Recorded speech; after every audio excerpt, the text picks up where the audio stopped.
कैसे हो सभी लोग। और आज हम शुरू करने जा रहे हैं, शुरू क्या करने जा रहे हैं, ये हमारा आखिरी लेक्चर होगा लीनियर इक्वेशन पे। तो linear equation in two variable में इसको हम पेयर ऑफ लीनियर इक्वेशन भी कह सकते हैं। आज हम करने जा रहे हैं कंसिस्टेंट और इनकंसिस्टेंट।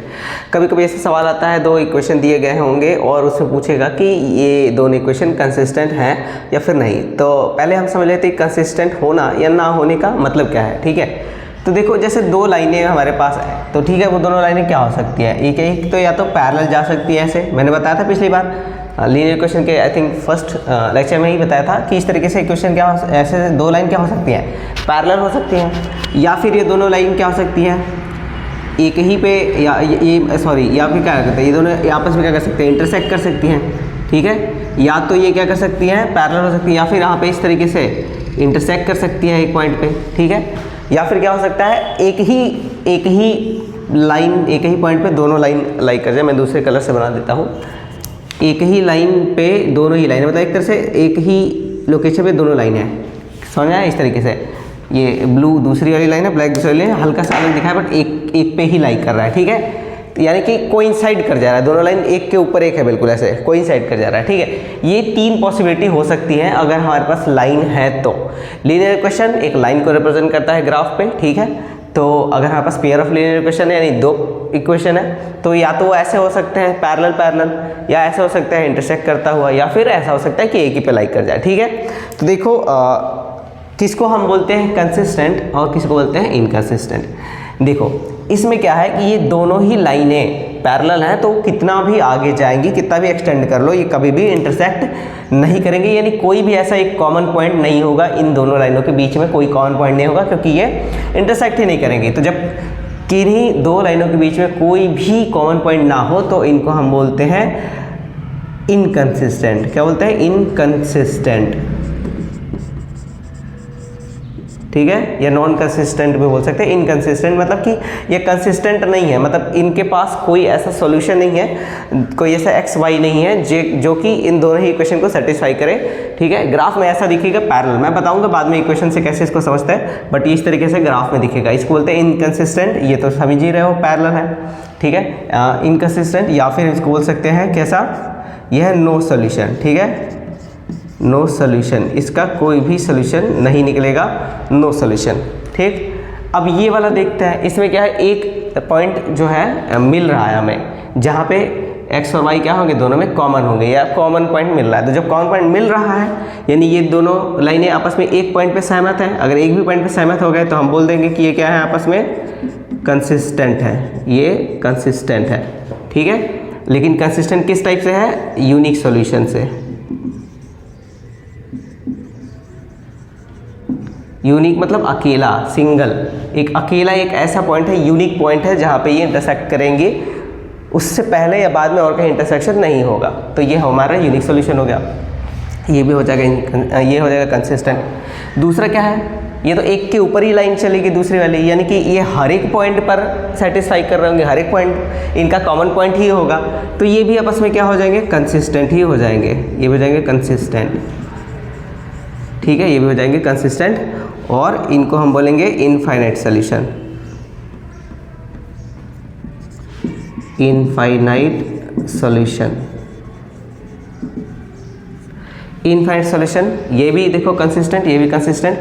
इसको छोड़ के बाकी इधर वाले क्या है, कंसिस्टेंट है, ये दोनों ही क्या है, ये वाला क्या है, इनकंसिस्टेंट, और बाकी वो दोनों क्या है, कंसिस्टेंट है। ठीक है, एक के पास यूनिक सॉल्यूशन, एक के पास इनफाइनाइट सॉल्यूशन, यहाँ पे कोई सॉल्यूशन नहीं, तो कंसिस्टेंट होना या ना होने का ये मतलब होता है। ठीक है, अब सवाल ये है कि अगर यही, ये तो मान लो ग्राफ है, ग्राफ पे बता पा रहे हैं, या लाइन हमको पता है तब बता पा रहे हैं, अगर हमें तो क्या आता है, हमें तो इक्वेशन लिख के आता है कि नहीं, हमें तो इक्वेशन लिख के आता है कि ax + by + c, इस तरीके से इक्वेशन लिख के आता है, तो हमको पता होना चाहिए कि इक्वेशन को देख के कैसे ये बातें बता सकते हैं। ये तो ग्राफ पे तो समझ में आ रहा है, लेकिन इक्वेशन को देख के ये बातें कैसे बता सकते हैं, ये हमको समझना जरूरी है। ठीक है, तो चलो समझते हैं कि इक्वेशन को देख करके हम कैसे बता पाएंगे कि कोई equation, pair of linear equation consistent है या फिर इनकंसिस्टेंट है। ठीक है, यूनिक सॉल्यूशन है या फिर इनफाइनाइट, ये कैसे हम बताएंगे, इस पर हम बात करते हैं। ठीक है, चलो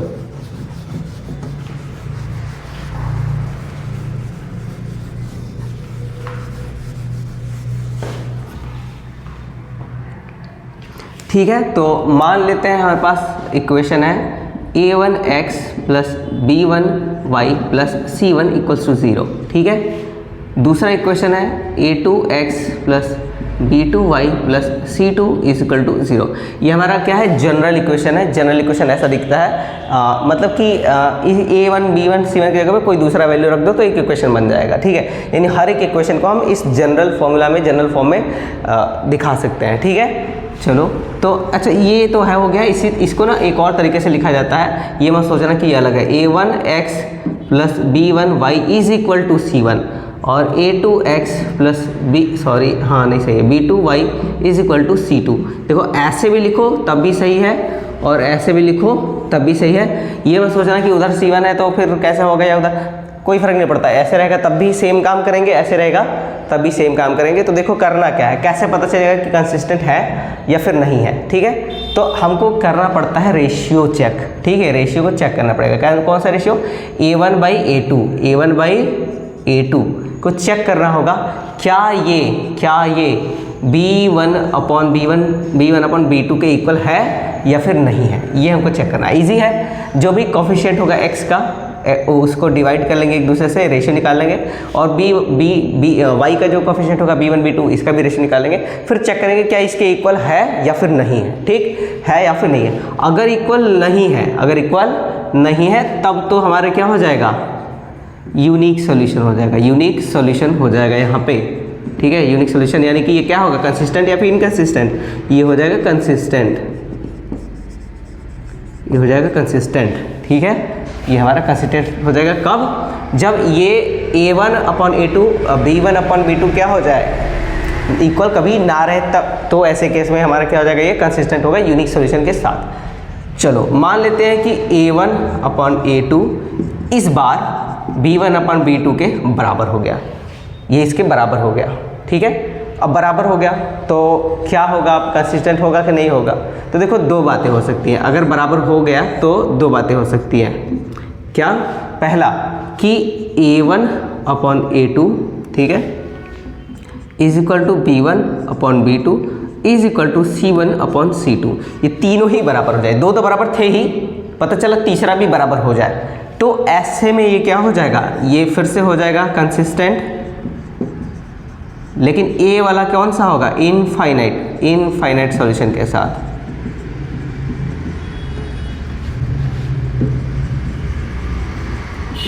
इनफाइनाइट सॉल्यूशन होगा इसका। ठीक है, ये क्या हो जाएगा, इनफाइनाइट सॉल्यूशन। आया समझ। अब दूसरा क्या बात हो सकता है, ये दोनों तो इक्वल है ही, ये दोनों तो इक्वल है ही, a1/a2 is equal to b1/b2, ये दोनों तो इक्वल है ही। बट मान लो तीसरा अब इक्वल नहीं हो जाए, तीसरा इक्वल ना हो, यानी c1/c2 ऐसा ना हो, c1/c2 ना हो, ये अनइक्वल हो इसके। ठीक है, इन दोनों का ऐसा हो। समझ आया, ध्यान से देखना।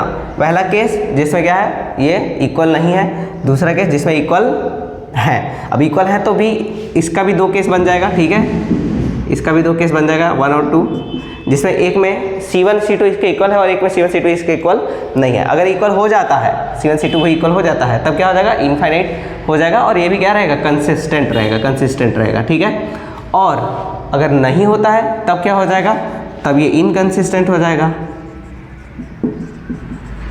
और ये हो जाएगा नो सॉल्यूशन। नो सॉल्यूशन के साथ ये इनकंसिस्टेंट हो जाएगा। ठीक है, तो ये देखो हमारा ऐसा हो गया। इसको भी इस जैसा बना देते हैं क्योंकि ये कंसिस्टेंट है ना, ये दोनों ब्रैकेट वाले कंसिस्टेंट है और ये इनकंसिस्टेंट हो जाएगा। तो ये हमारा देखो ये थ्योरी है इसके पीछे की, इसी के हेल्प से हम समझेंगे किसी इक्वेशन में कि कब वो कंसिस्टेंट है, कब कंसिस्टेंट नहीं है, कब नो सॉल्यूशन होगा, कब इनफाइनाइट या फिर कब यूनिक सॉल्यूशन होगा। ठीक है, यूनिक सॉल्यूशन कब होगा ये चीज़ हम समझेंगे साथ में। ठीक है, अब समझो यूनिक हो गया तो इसका मतलब ये क्या हो जाएगा, इंटरसेक्टिंग हो जाएगा। कैसा हो जाएगा, इंटरसेक्टिंग लाइन। एक पॉइंट पे इंटरसेक्ट कर रहा था ना, तो इंटरसेक्टिंग लाइन हो जाएगा, इंटरसेक्टिंग लाइंस बनेंगे इसमें। ठीक है, और इसमें क्या हो जाएगा, इनफाइनाइट सॉल्यूशन में ये तो पैरेलल लाइंस, पैरेलल नहीं कोइंसाइड हो जाएंगी, लाइंस कोइंसाइड। ठीक है, या कोइंसाइड लिख दो, कोइंसाइड, एक पे एक लाइन क्या हो जाएगी, कोइंसाइड हो जाएगा। और ये क्या हो जाएगा, पैरेलल लाइंस, ये हो जाएगा पैरेलल लाइंस, पैरेलल लाइंस। तो ये देखो बातें होंगी हमारी। इसमें पैरेलल हो जाएगा। जब a1/a2 b1/b2 के बराबर होगा पर c1/c2 के बराबर नहीं होगा तो parallel lines a1/a2 is equal to b1/b2 is equal to c1/c2 तो coincide. a1/a2 is not equal to b1/b2 तो यहाँ पे यूनिक सॉल्यूशन इंटरसेक्टिंग हो जाएगा, ठीक है, इंटरसेक्टिंग लाइन, ठीक है। अब ये चीज़ ध्यान दो, इसमें देखो c का कोई कॉन्सेप्ट नहीं है, ठीक है ना, वो इक्वल हो ना हो उससे मतलब ही नहीं है, ठीक है। b1/b2 a1/a2 के इक्वल हो या ना हो उससे मतलब नहीं, यहाँ सिर्फ हम किसको देखेंगे, a1/a2 और b1/b2 को देखेंगे, c से कोई कॉन्सेप्ट नहीं है यूनिक वाले के लिए, ठीक है। और इन दोनों के लिए ये दोनों तो ये तो इक्वल रहेगा ही, c वाले को चेक करना है, ठीक है। तो इसको लिख लो ध्यान से, दिमाग में एक माइंड मैप बनाओ इसको, जब सवाल करेंगे तो ये दिमाग में रहना चाहिए, तभी सारे क्वेश्चन इसको सॉल्व हो पाएंगे। तो चलो फिर करते हैं कुछ इससे सवाल, ठीक है। मिटा देता हूँ इसको मैं अब।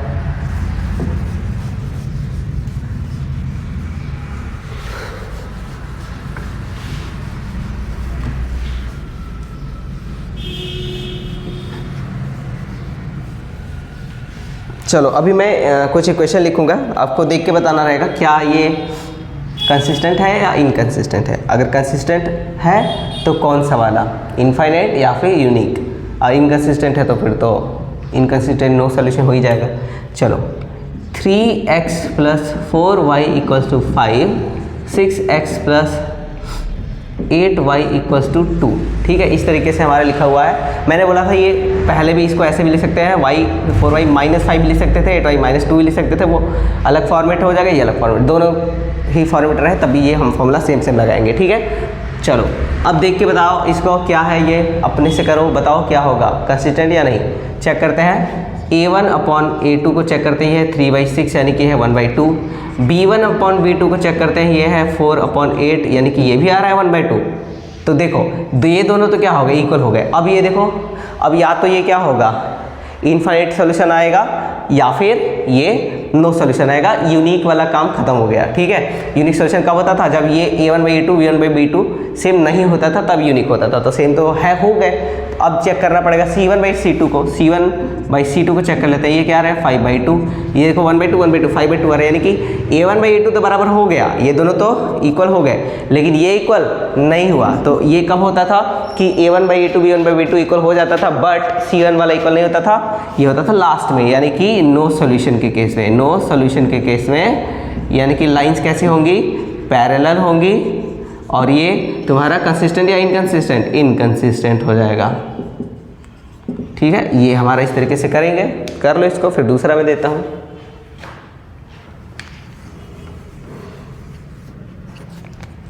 ये करते हैं 3x + 2y 2x + 3y = 5 = 2, ठीक है। चलो चेक करते हैं इसको।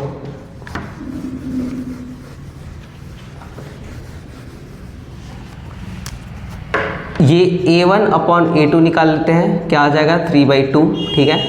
b1/b2 निकाल लेते हैं, क्या आ जाएगा 2/3। क्या ये दोनों इक्वल है, बिल्कुल इक्वल तो नहीं है, यानी कि कौन सा हो जाएगा, यूनिक सॉल्यूशन हो जाएगा, यूनिक सॉल्यूशन हो जाएगा, और ऑब्वियसली कंसिस्टेंट, ठीक है। इंटरसेक्टिंग लाइन,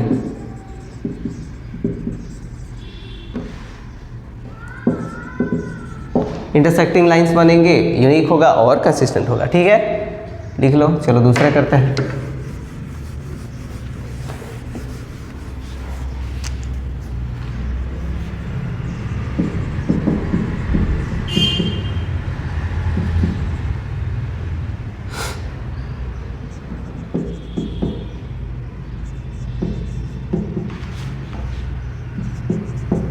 ठीक है, ये हमारे दो इक्वेशन हो गए। चलो चेक करते हैं इसको, क्या है ये, a1/a2 निकाला, क्या आ जाएगा 5/15 = क्या आ जाएगा 1/3, ठीक है। फिर b1/b2 किया, ये आ जाएगा क्या 3/9, ये आ जाएगा अगेन 1/3। तो a1 a2 बराबर हो गया, ठीक है। तो यूनिक तो नहीं होगा, अब देखना है कि क्या होगा, इनफाइनाइट या फिर नो सोल्यूशन। तो c1/c2 चेक कर लेते हैं, c1/c2 हमारा क्या आ जाएगा 18/54 1/3, ये सेम आ रहा है, तीनों ही सेम आ गए, तीनों ही सेम आ गए। a1/a2 = b1/b2 = c1/c2, सेम तीनों कब होते थे, जब होता था हमारा क्या, इनफाइनाइट सॉल्यूशन, इनफाइनाइट सॉल्यूशन, ठीक है। याद रखना पड़ेगा, इनफाइनाइट सॉल्यूशन में ऐसा होता था। लाइन कैसे होंगे, कोइंसाइड करेंगे, और कोइंसाइड लाइंस, और साथ में ये हो जाएगा कंसिस्टेंट। ठीक है, इस तरह से करेंगे, इजी है बिल्कुल। रेशियो लेना है A1 A2 B1 B2 का इस तरीके से, और ये हमारा क्वेश्चन हो जाएगा। ठीक है, चलो अब कुछ ऐसे सवाल होते हैं जिनमें क्या होता है, इक्वेशन में कुछ वेरिएबल दिया रहता है k या फिर a या फिर b इस तरीके से, और बोलते हैं कि k की हम क्या वैल्यू ले लें कि ये कंसिस्टेंट हो जाए, या k की क्या वैल्यू ले लें कि ये यूनिक सोल्यूशन दे दे, क्या ले लें या कि नो सोल्यूशन है, क्या k की वैल्यू हो जाए कि इनफाइनाइट है। यही सारे क्वेश्चन पूछा जाता है। तो 2-3 कुछ जो है क्वेश्चन इसके हिसाब से भी कर लेते हैं। तो चलो ये कुछ सवाल देखो, लिखा हुआ है यहाँ पे, find the value of k, find the value of k for which the system of equation, ये दो पेयर जो है इनको बोलते हैं सिस्टम ऑफ इक्वेशन या pair of linear equation, has unique solution. हम चाहते हैं यूनिक सॉल्यूशन हो, तो यूनिक सॉल्यूशन कब होता है, पढ़ा है हमने, A1/A2 ना हो इक्वल टू B1/B2, तो ऐसे में क्या हो जाता है, यूनिक सॉल्यूशन होता है। इसी को हमको चेक करना है। ठीक है, तो चलो पहला वाला देखते हैं। लिखा हुआ है 2x + 3y - 5 = 0 और kx - 6y - 8 = 0। चलो यहाँ कैलकुलेट करते हैं A1/A2। ठीक है, कितना आ जाएगा A1/A2, यहाँ हम ऐसे डायरेक्ट करते हैं, A1/A2 should not be equal to B1/B2, ये रख देते हैं यहाँ पे, तो 2/k आ जाएगा ये, और ये इक्वल नहीं होना चाहिए किसके, 3/ - 6 के। क्रॉस मल्टीप्लाई करेंगे तो क्या हो जाएगा, -6 × 2 इज़ नॉट इक्वल टू कितना हो जाएगा, 3k। ठीक है, तो यहाँ से k क्या हो जाएगा आंसर, अरे यार हाँ नहीं ठीक है, k इक्वल टू क्या आ जाएगा, k should not equal to -6 × 2/3, यानी सॉल्व करने पे आ जाएगा -4। ठीक है, तो बोलेंगे k should not equal to -4, ये हमारा आंसर आएगा। तो इसका आंसर क्या हो जाएगा, ये आंसर हो जाएगा any value, any real value of k accept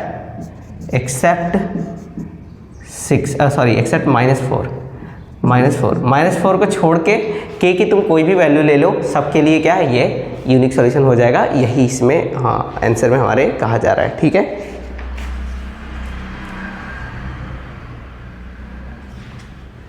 चलो अगला करते हैं।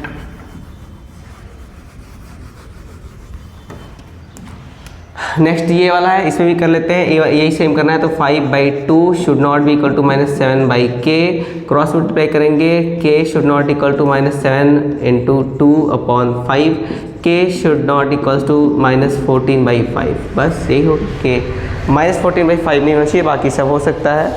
तो हमारा आंसर आएगा यहाँ पे कि k is any real value except -14/5, -14/5 नहीं होना चाहिए, बाकी जो चाहो वो ले लो और ये यूनिक रहेगा। ठीक है, यही कहा जा रहा है इसमें।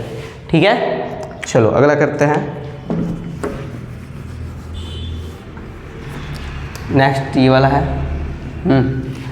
ये है 4/2 शुड नॉट इक्वल टू, अरे यहाँ सी वाले में के दिया है, okay, should not equal to -5/-3। ठीक है, ये ऐसा हुआ है। तो 4/2 हमारे क्या आ जाएगा, ये तो 2 है। ठीक है, ये तो 2 है, और should not be equal to 5/3, minus कर देगा। तो कह रहा है कि 2 जो है वो 5/3 के बराबर नहीं होना चाहिए, तो नहीं है ना, पहले से नहीं है। 2 5/3 के बराबर तो पहले से नहीं है, यानी कि ये जो है ये वाला इक्वेशन यूनिक सॉल्यूशन होगा ही होगा। ठीक है ना, चाहे k का वैल्यू कुछ भी हो जाए। पूछो क्यों, इस इक्वेशन में k तो आया ही नहीं ना, और ये बात बोल रहा है कि 2 5/3 के बराबर नहीं होना चाहिए, तो नहीं है। 5/3 और 2 बिल्कुल अलग अलग है, ये बराबर नहीं है, तो ये बात सही है, यानी कि ये हमेशा ही यूनिक सॉल्यूशन देगा, k चाहे जो भी हो। तो आंसर क्या हो जाएगा इसमें कि k is any real value, के कोई सा भी रियल वैल्यू हो जाएगा, और सब के लिए ये यूनिक सॉल्यूशन दे देगा। ठीक है, कोई सा भी वैल्यू हो सकता है।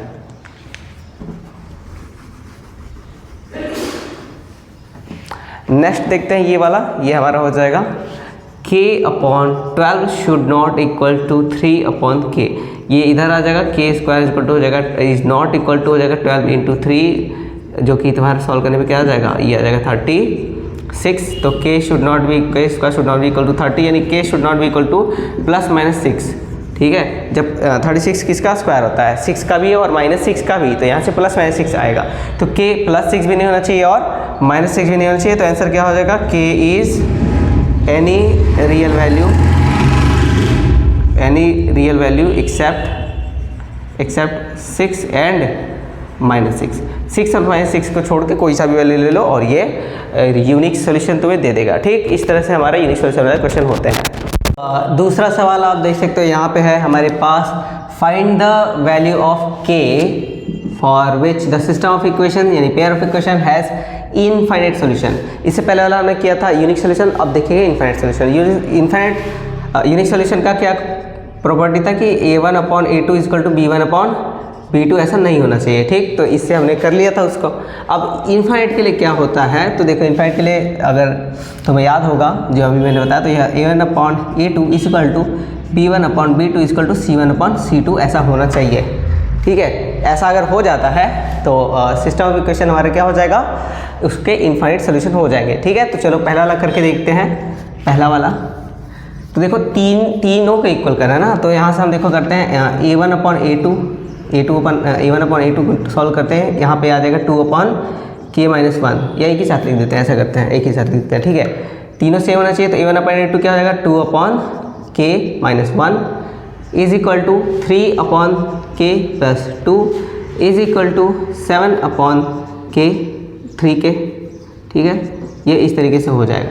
तो अब देखो कोई सा भी हम ले सकते हैं, जैसे इसमें k-1 है, इसमें k + 2 है। ठीक है, तो ज़्यादा इजी हमको पड़ेगा क्या कि ये दोनों ले लो, क्योंकि इसमें एक ही टर्म है। तो इन दोनों को मैं कर लेता हूँ सॉल्व।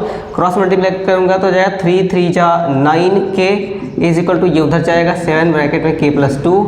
सॉल्व करने पे हो जाएगा 9k = 7k + 14। ये इधर आ जाएगा 9k, तो 9k - 7k, ठीक है, इक्वल टू 14। तो ये हो जाएगा क्या, 2k = 14। तो यानी k = क्या आ जाएगा 7। k हमारे यहाँ से क्या आ गया 7, तो इसमें k की वैल्यू क्या आ जाएगी 7।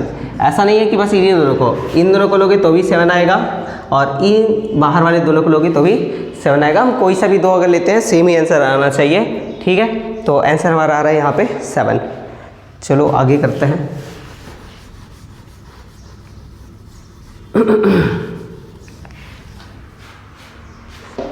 ठीक है, और अब करते हैं अगला वाला।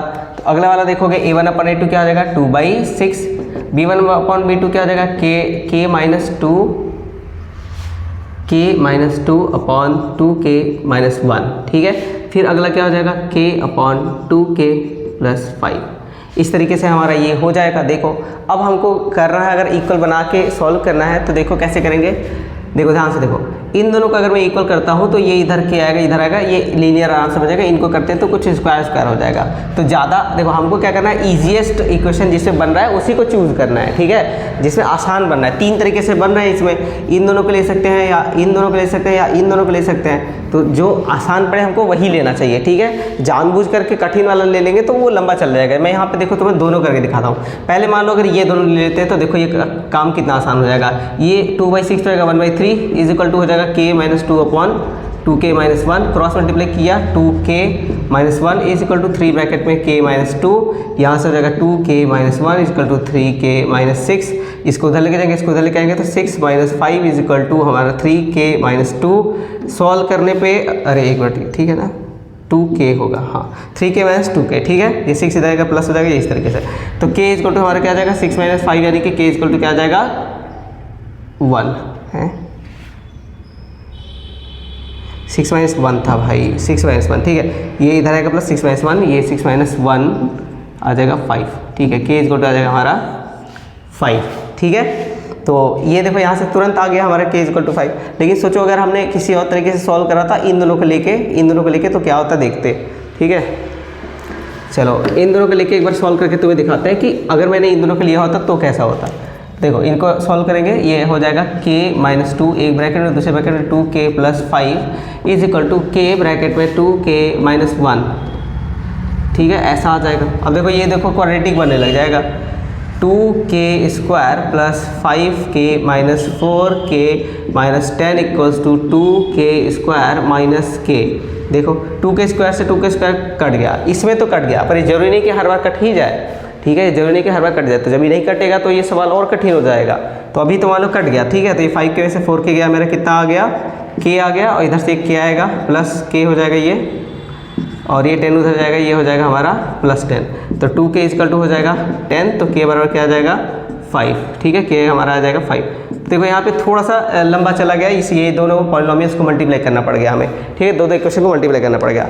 ये नहीं करना पड़ा पिछले वाले में, जब हमने किसको लिया था, इन दोनों को लिया था। तो हम लोग को हमेशा क्या करना है, क्वाड्रेटिक को अवॉइड करना है, सिंपल जो इक्वेशन बने उसको उठाना है। ठीक है, 3 बनेंगे, तीनों में से जो सिंपल बनेगा उसको उठाना रहेगा। ठीक, तो पहला वाला ज़्यादा बेटर था, ये वाला थोड़ा सा ऐसा है। इसमें भी स्क्वायर कट जा रहा है तो अच्छा है, नहीं कटेगा तो फिर दिक्कत आएगा। चलो अगले सवाल में ऐसा ही होगा, तो इसको करते हैं नेक्स्ट, क्वेश्चन नंबर 3। ठीक है, तो अब ये वाला करते हैं तीसरा नंबर। तो यहाँ पे a1/a2 हमारा क्या हो जाएगा, ये हो जाएगा k-1, ये हमारा a है अपॉन a2, a1 है वो a2 है, k+1 इज इक्वल टू, ये हो जाएगा यहाँ पे -1 अपॉन b1, और b2 क्या हो जाएगा 1 - k, और c क्या हो जाएगा 5 अपॉन c क्या हो जाएगा 3k+1। ये 5 इधर भी रहता तो फिर जैसे मतलब रहता है उस तरह से सॉल्व कर लेते। फिलहाल उधर है तो उधर ही सॉल्व करेंगे। ठीक है, मैं बताया था स्टैंडर्ड फॉर्म अलग अलग टाइप का हो सकता है। चलो, तो अब देखो इसमें दो अगर मैं इन दोनों को लेता हूँ, देखो तो जब क्रॉस मल्टीप्लाई होगा तो ये स्क्वायर बन जाएगा। ठीक है, यहाँ पे तो सिंपल है कि ये स्क्वायर बन जाएगा, लेकिन इसमें क्रॉस मल्टीप्लाई करने पे स्क्वायर नहीं बनेगा। तो हमको इन दोनों को लेना चाहिए, इन दोनों को नहीं लेना चाहिए। ठीक है, इन दोनों को लेके करेंगे तो -1 upon 1 - k is equal to 5 upon 3k+1 ऐसा हो जाएगा। क्रॉस मल्टीप्लाई कर लेंगे तो ये हो जाएगा क्या, -3k-1 is equal to 5 - 5k। ठीक है, ये मैं डायरेक्ट कर लिया हूँ, तुम ऐसे क्रॉस मल्टीप्लाई करके सॉल्व करना। ये आ जाएगा हमारा, ये 5k -5k इधर आएगा तो +5k हो जाएगा, -3k इज इक्वल टू 5+1, ये -1 से उधर +1 हो जाएगा, 2k इक्वल टू क्या आ जाएगा 1 आ जाएगा, क्या आ जाएगा 6 आ जाएगा 6। तो यहाँ से k इक्वल टू क्या आ जाएगा 6/2 यानी कि 3। यहाँ से k हमारा क्या आ जाएगा, ये आ जाएगा 3। ठीक है, चलो कोई कहता है सर इससे करके दिखाइए, तो देखो इससे करके दिखाते हैं क्या होगा। अगर मान लो मैंने इससे ना करके यही दोनों से किया होता ज़बरदस्ती, तो क्या होता, 1 - k एक ब्रैकेट में, दूसरे ब्रैकेट में k-1। ठीक है, इज इक्वल टू k+1, इनका मल्टीप्लाई हो रहा है -1 के साथ में। ठीक है, यहाँ -1 था, अब इस ये क्या हो जाएगा k -1 k², फिर क्या हो जाएगा -+k is equal to k minus हो जाएगा -1। अब देखो ये देखो k² का टर्म आ गया ना इसमें फालतू का। ठीक है, अब सॉल्व करोगे तो क्वाड्रेटिक इक्वेशन बन जाएगा। क्वाड्रेटिक इक्वेशन अभी पढ़े नहीं है, हम आगे पढ़ेंगे।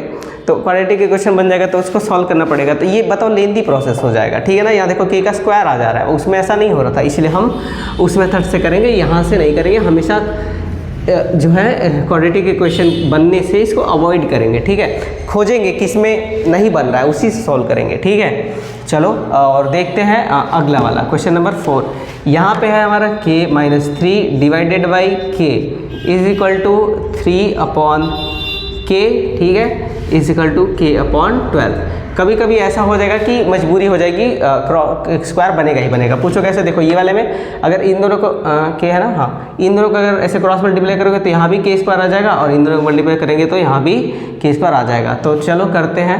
ठीक है, इन दोनों को करते हैं यहाँ से, तो ये हो जाएगा हमारा 3/k is equal to k/12।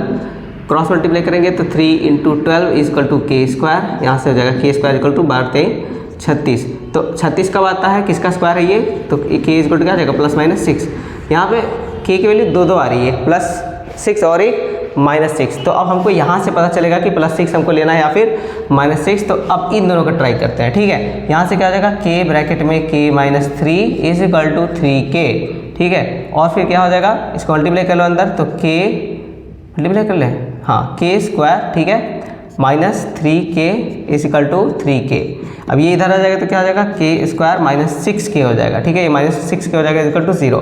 k common लेंगे तो यहाँ जाएगा k-6 इज इक्वल टू 0, और यहाँ से k बराबर क्या हो सकता है 0, क्योंकि यहाँ 0 है, ये k है तो 0 हो सकता है, या फिर k बराबर k-6 बराबर अगर 0 हुआ तो k बराबर क्या हो जाएगा 6। ठीक है, इस तरीके से आने का क्या मतलब होता है कि देखो k इंटू k-6 अगर 0 है तो या तो k 0 रहा होगा इधर का ये नंबर, या ये नंबर 0 रहा होगा। अगर ये 0 होता है तो k 0 होना चाहिए, अगर ये 0 होता है तो k को 6 होना चाहिए। तो इस तरीके से 2 वैल्यू आ गई।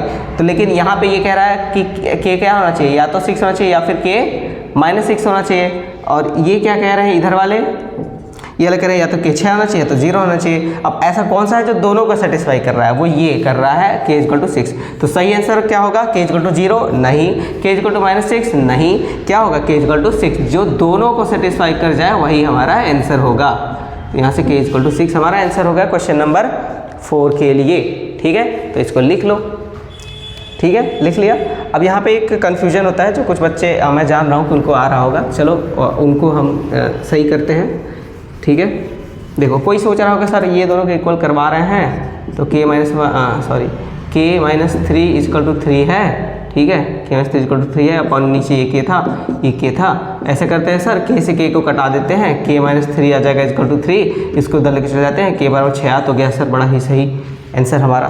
पर नहीं बच्चा, ऐसे नहीं करना है। ठीक है, ऐसे आप कर दोगे तो गड़बड़ा जाएगा, बहुत ज़्यादा गड़बड़ा जाएगा। पूछो कैसे, अगर k 0 हुआ तो तुम ऐसे 0 से 0 को कटा नहीं सकते, 0 से 0 कटा नहीं सकते, ऐसे करना पॉसिबल नहीं है, ये गलत एक तरह से मेथड है। ठीक है, यहाँ हमको पहले क्या है, सॉल्व करना चाहिए, बाद में फैक्टराइज करके तब हमको k की वैल्यू निकाली। जैसे हमने करा ना, क्रॉस मल्टीप्लाई करा फिर फैक्टराइज किया तो k इस ब्रैकेट में k - 6 = 0 ऐसे आया था। फिर हम बताए कि अच्छा k या तो 0 हो सकता है या फिर 6 हो सकता है, ऐसे सॉल्व करना है। यहाँ पे ऐसे उड़ा दिया तुमने, k = 0 एक सोल्यूशन था हमारे पास, ये इसको ही कटा दिया तुमने, खाली k = 6 आ गया, तो ये सही नहीं है। इस केस में तो ठीक है, तुम कहोगे हाँ सर 6 ही तो आंसर आ रहा था, मेरा भी 6 आया तो क्या गलती है, 0 भी आना चाहिए इस केस में। सिर्फ अब मैं इसकी अगर बात करूँ तो वो बाद में हम डिसाइड करेंगे कि कौन सा दोनों को सेटिस्फाई करता है, बट ये भी आना चाहिए। पर ऐसे कटा के आप इसको k = 0 वाली पॉसिबिलिटी को एकदम खत्म ही कर दे रहा है, तो ऐसा नहीं करना है। ठीक है ना, ऐसा नहीं करना, ऐसा करने से सवाल गलत हो जाएगा। ठीक, इस वाले में तो नहीं हो, मतलब क्लियरली मैं बता सकता क्योंकि यहाँ पे 6 आ जा रहा है तो आपको लग रहा होगा कि आंसर आ गया, बट ऐसा नहीं है, ये भी आना चाहिए। ठीक, दोनों वैल्यू पॉसिबल है ना इस इक्वेशन के लिए। इस इक्वेशन में k = 0 रख दो तो भी आंसर सही आएगा, और k बराबर हम अगर क्या रख दें 6 तब भी सही आंसर आएगा, इसलिए दोनों आना चाहिए। बट यहाँ पे कटाने से आपने एक रूट को, एक सॉल्यूशन को उड़ा दिया, तो ऐसा नहीं करना है, डायरेक्ट कटाना नहीं है, क्रॉस मल्टीप्लाई करके फैक्टराइज करके तब सॉल्व करेंगे। आया समझ? चलो आगे करते हैं कोई और टाइप का सवाल।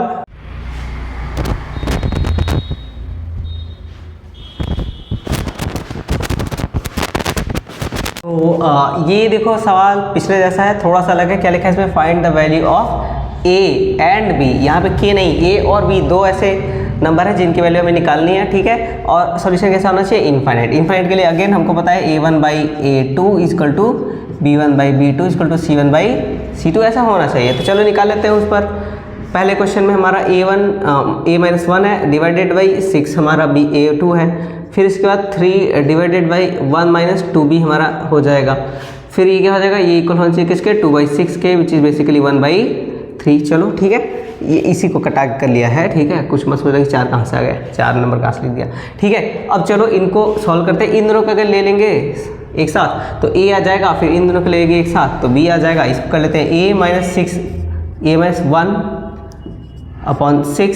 1/3। 3 से कटेगा 2 टाइम्स में, a-1 = 2 हो जाएगा, a = आ जाएगा 3। यहाँ से a आ गया 3।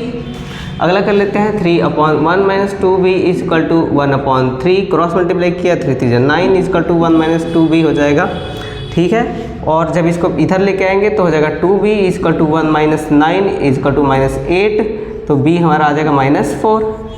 इस तरीके से a और b हमारा आ जाएगा। चलो ठीक है, अब आगे करते हैं। अगला देखो ये है, इसमें भी कर लेते हैं। हमारा a1 - a2 क्या आ जाएगा, 2/a + b = -3/-a + b - 3 = 7/4a + b। इस तरीके से हो जाएगा, माइनस कटा देंगे। अब चलो देखते हैं, इन दोनों को सॉल्व करते हैं तो एक इक्वेशन बनेगा, फिर इन दोनों को सॉल्व करेंगे एक इक्वेशन बनेगा। मुझे लगता है लीनियर इक्वेशन 2 वेरिएबल 2 बार बन जाएगा, तो इसको सॉल्व कर लेते हैं। ठीक है, तो पहले मैं क्या करूँ, इन दोनों को ले लेता हूँ क्रॉस मल्टीप्लाई। तो क्या हो जाएगा, 2 ब्रैकेट में 4a + b = 7 ब्रैकेट में a + b। सॉल्व करेंगे 8a + 2b = 7a + 7b।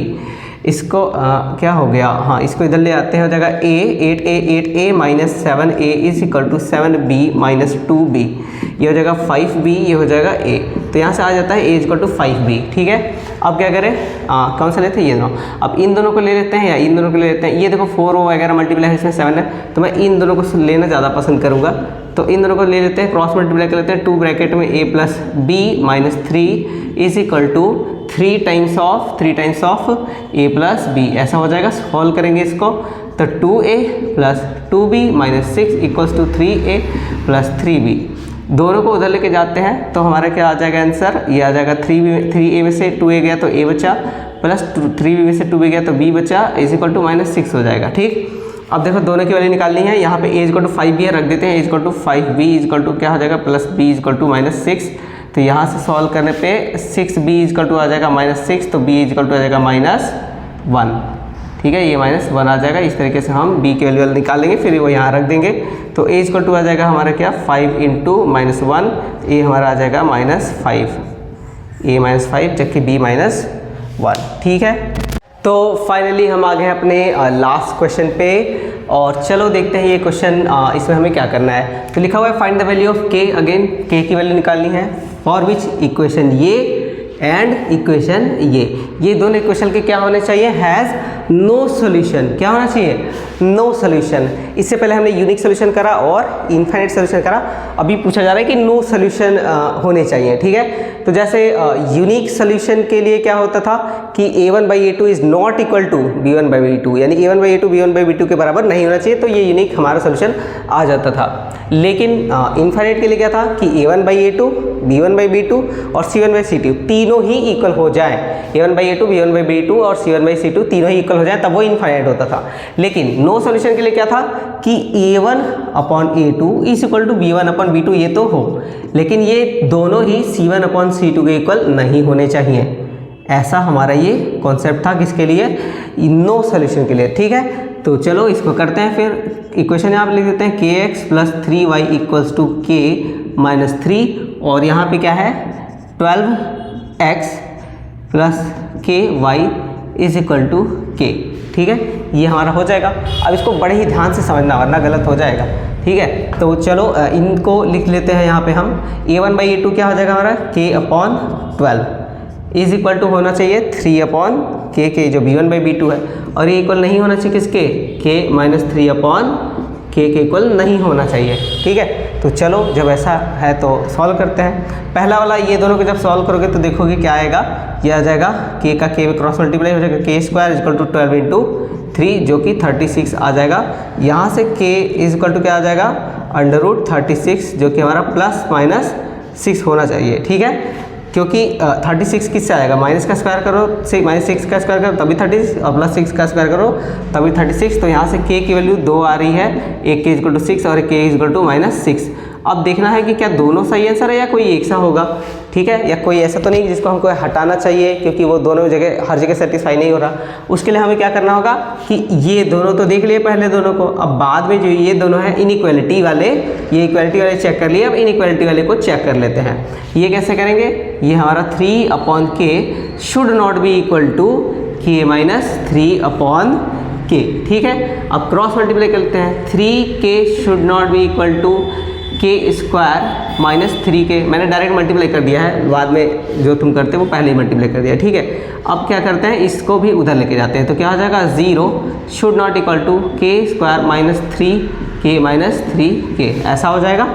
तो उसको उल्टा या ऐसे सॉल्व कर लेते हैं। ठीक है, ये हो जाएगा 0, ये हो जाएगा k² - 6k। ठीक है, 0 शुड नॉट इक्वल टू भी k² - 6k।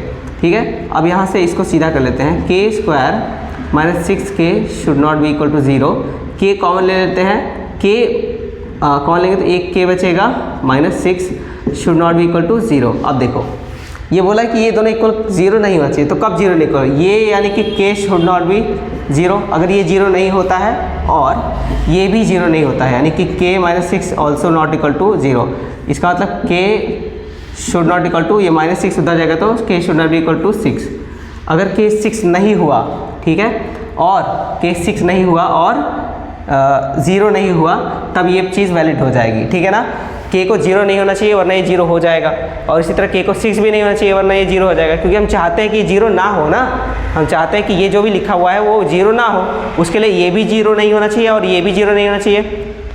इसको 0 होने के लिए k कितना होना चाहिए, 6, तो यानी कि k को 0 नहीं होना चाहिए और 6 नहीं होना चाहिए। ये वाला कह रहा है कि k क्या होना चाहिए, 6 होना चाहिए और -6 होना चाहिए। ये कह रहा है कि 6 नहीं होना चाहिए, इसका मतलब कि ये वाला पार्ट नहीं होना चाहिए, ये कह रहा है, तो इसको हम नहीं ले सकते, ठीक है। 0 तो नहीं होना चाहिए, वो अलग ही बात है कि 0 नहीं होना चाहिए, तो होना क्या चाहिए, हमारा क्या होना चाहिए, k बराबर -6 हो जाना चाहिए। k बराबर -6 ही एक ऐसा आंसर है जिसको ये कंट्राडिक्ट नहीं कर रहा, ये नहीं कह रहा है कि -6 मत लो, ये नहीं कह रहा है कि -6 मत लो, मतलब हम ले सकते हैं, और ये कह रहा है कि -6 ले लो तो ले सकते ही हैं, मतलब दोनों लोग इस चीज़ के लिए कंसिस्टेंट है, दोनों लोग यही चीज़ कह रहे हैं कि k क्या होना चाहिए, -6। तो इसमें हमारा सही आंसर क्या आ जाएगा, k बराबर -6। इसमें थोड़ा सा लॉजिक तुम्हें लगाना पड़ेगा, बिना लॉजिक के तुम्हें लगेगा कि क्या ही है, -6 क्यों आ रहा है, 6 क्यों नहीं आ रहा है, यहाँ तो 6 आया, यहाँ पे भी 6 आया, तो 6 दोनों में आ रहा है, 6 हो जाना चाहिए आंसर, बट नहीं नहीं नहीं, यहाँ 6 इक्वल टू 6 था और यहाँ के नॉट इक्वल टू 6 है, इस वजह से 6 को हटाना पड़ा। वो कह रहा है 6 नहीं लेना है तुम्हें, तो इसलिए 6 को हटाना पड़ा, तो बचा क्या, k बराबर -6, तो वही हमारा आंसर हो जाएगा। ये इस तरह का क्वेश्चन ये पिछले एग्जाम्स में आया हुआ क्वेश्चन है, ठीक है। कई बार लोग गलती से अगर ये MCQ में आता है तो लोग -6 की जगह 6 मार देते हैं, ठीक, और गलत हो जाता है। इसका आंसर क्या होना चाहिए, -6 होना चाहिए। तो ये सवाल यहाँ पे ख़त्म हुआ। तो फिर लीनियर इक्वेशन का सारा जो भी चीज़ें था A to Z सब कुछ कंप्लीट कर लिया हमने, यहाँ पे लीनियर इक्वेशन होता है ख़त्म। तो अब अगले लेक्चर में हम मिलेंगे किसी नए चैप्टर के साथ। सो आज के लिए इतना ही।